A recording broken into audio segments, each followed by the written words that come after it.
ದೇಶದಲ್ಲಿ ಮಾತೃಭಾಷೆ ಭಾಳ ಮುಖ್ಯ. ಜೊತೆಗೆ ಅವರ ಆಯ್ಕೆಗೆ 2 ಲ್ಯಾಂಗ್ವೇಜನ್ನು ಕೊಟ್ಟಿದ್ದಾರೆ. ಸೆಕೆಂಡ್ ಲ್ಯಾಂಗ್ವೇಜ್ ಯಾವ್ದು ತಗೋಬೇಕು ಅದು ಪೋಷಕರಿಗೆ ಸಂಬಂಧಪಟ್ಟಂಥ ವಿಚಾರ. ಸೊ 3 ಲ್ಯಾಂಗ್ವೇಜ್ ಕಲಿಬೇಕು ಅಂತ ಅಂದರೆ ಅದು ಅವರ ವೈಯಕ್ತಿಕ ಅಭಿಲಾಷೆ. ಅದನ್ನು ಪೋಷಕರು ತೀರ್ಮಾನ ಮಾಡ್ತಾರೆ ಹೊರತು ಬೇರೆಯವರು ತೀರ್ಮಾನ ಮಾಡೋದಲ್ಲ. ಇವತ್ತು ಸರ್ಕಾರಿ ಶಾಲೆಗಳಲ್ಲಿ ಗುಣಮಟ್ಟದ ಶಿಕ್ಷಣದ ಅವಶ್ಯಕತೆ ಇದೆ. ಮಕ್ಕಳಿಗೆ 3 ಭಾಷೆಗಳ ಮೇಲೆ ನಾವು ಒತ್ತಡವನ್ನು ಹಾಕಿದಾಗ ಅವರ ಕಲಿಕೆ ಗ್ರಹಿಕೆ ಕಡಿಮೆ ಆಗ್ತದೆ. ಸೊ ಆ ಒಂದು ದೃಷ್ಟಿಯಿಂದ ಇವತ್ತೇನು ಸಚಿವರು ತೀರ್ಮಾನ ತಗೊಂಡಿದ್ದಾರೆ, ಸೊ ಒಳ್ಳೆಯ ತೀರ್ಮಾನ. ಬಹುಶಃ ನಮ್ಮ ಭಾಷೆಯನ್ನು ಉಳಿಸ್ಕೊಳ್ಳಿಕ್ಕೆ ಇಂಗ್ಲೀಷಾರು ಕಲೀರಿ, ಕನ್ನಡನಾರು ಕಲೀರಿ, ಹಿಂದಿನಾರು ಕಲೀರಿ, ಬೇರೆ ಯಾವುದೇ ಲ್ಯಾಂಗ್ವೇಜ್ ಕಲೀರಿ, 2 ಲ್ಯಾಂಗ್ವೇಜನ್ನು ಕಡ್ಡಾಯವಾಗಿ ಕಲೀರಿ ಅಂತಕ್ಕಂಥದ್ದು ಮಾಡಿರೋಂಥದ್ದು ಒಳ್ಳೆಯದು ಅಂತ ನಮ್ಮ ಬಿಜೆಪಿ ನಾಯಕರು ವಿರೋಧ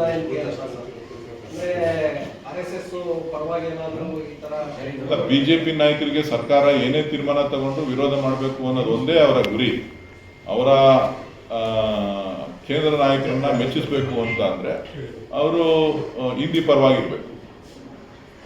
ಕೇಂದ್ರದ ನಾಯಕರನ್ನ ಒಪ್ಪಿಸ್ಲಿಕ್ಕೆ, ಅವರ ಮನವೊಲಿಸ್ಕೊಳ್ಳಿಕ್ಕೆ ನಾವು ಹಿಂದಿ ಪರ ಹೋರಾಟ ಮಾಡ್ತಾ ಇದ್ದೀವಿ ಅಂತಕ್ಕಂಥದ್ದನ್ನು ತೋರಿಸ್ಕೋಬೇಕು.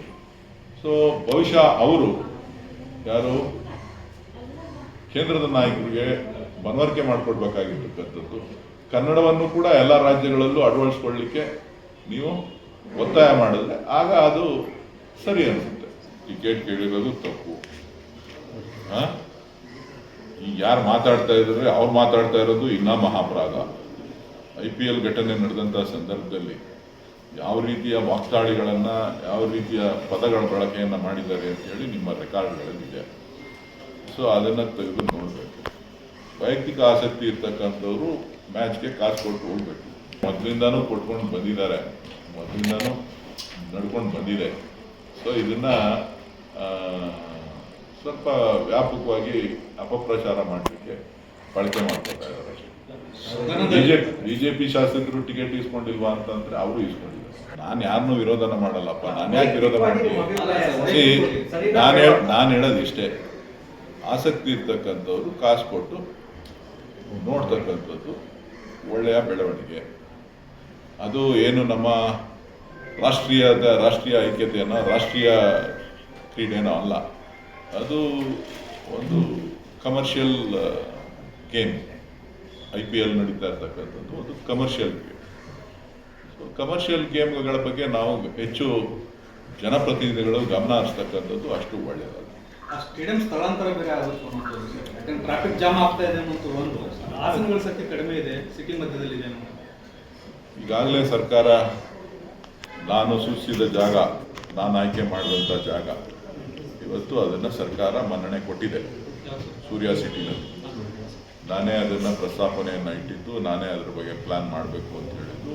4 ದಿಕ್ಕುಗಳಲ್ಲಿ, ಬೆಂಗಳೂರಿನ 4 ದಿಕ್ಕುಗಳಲ್ಲಿ 4 ಕ್ರೀಡಾಂಗಣಗಳನ್ನು ಮಾಡಬೇಕು ಅಂತ ಹೇಳಿ. ಯಾಕೆ ಅಂತ ಅಂದರೆ ಕಂಠೀರವ ಕ್ರೀಡಾಂಗಣ, KSCA ಫುಟ್ಬಾಲ್ ಸ್ಟೇಡಿಯಂ, 1-2-3 ಬಿಟ್ಟರೆ ಇನ್ನು ಮಿಕ್ಕಿದ್ದು ಯಾವುದೂ ಕೂಡ ಇಷ್ಟೊಂದು ಜನಸಂಖ್ಯೆ ಇರ್ತಕ್ಕಂಥ ಒಂದು ನಗರಕ್ಕೆ ಯುವಕರನ್ನ ಪ್ರೋತ್ಸಾಹ ಮಾಡಬೇಕು ಅಂತ ಅಂದಾಗ, ಯುವಕರಿಗೆ ಕ್ರೀಡೆಗೆ ಪ್ರೋತ್ಸಾಹ ಕೊಡುವಂಥ ಸಂದರ್ಭದಲ್ಲಿ ಬೆಂಗಳೂರಿನ 4 ದಿಕ್ಕುಗಳಲ್ಲಿ ಮಾಡಬೇಕು ಅಂತೇಳಿ ನಾನು ಒತ್ತಾಯವನ್ನು ಮಾಡಿದ್ದೆ.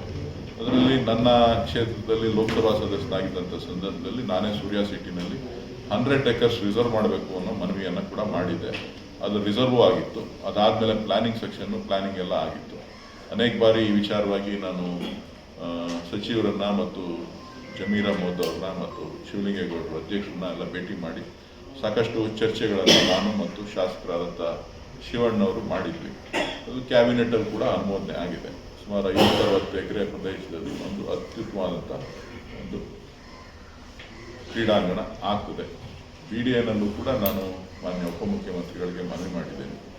ಅದು ಶಿವರಾಮ್ ಕಾರಂತ ಲೇಔಟ್, ಅಲ್ಲೂ ಕೂಡ ಒಂದು 40 ಎಕರೆ 30 ಎಕರೆ 40 ಎಕರೆ ಅಷ್ಟು ರಿಸರ್ವ್ ಮಾಡಿದ್ದಾರೆ. ಅಲ್ಲೂ ಕೂಡ ಒಂದು ಕ್ರೀಡಾಂಗಣ ಆಗಬೇಕು. 4 ದಿಕ್ಕುಗಳಲ್ಲೂ ಕೂಡ ಒಂದು ಕ್ರೀಡಾಂಗಣ ಆಗಬೇಕು.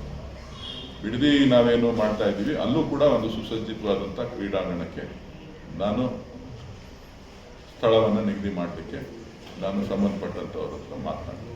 ಸರ್, ಬೈ ಎಲೆಕ್ಷನ್ ಪ್ರಚಾರಕ್ಕೆ ಏನಾದರೂ ಹೋಗ್ತಾ ನನಗೂ ಹೇಳಿದ್ದಾರೆ, ಸಮಯ ಅವಕಾಶ ಸಿಕ್ತು ಅಂತಂದರೆ ಹೋಗ್ಬರ್ತೀನಿ. ಎರಡು ಕ್ಷೇತ್ರಗಳಿಗೆ ಹೋಗ್ತೀವಿ ಸರ್. ನಾಯಕರುಗಳಿದ್ದಾರೆ, ನಾಯಕರುಗಳು ಮಾಡ್ತಾರೆ, ಮಧ್ಯದಲ್ಲಿ ಯಾವಾಗ ಕೆಲಸ ಇರ್ತದೆ ಹೋಗ್ತೀನಿ.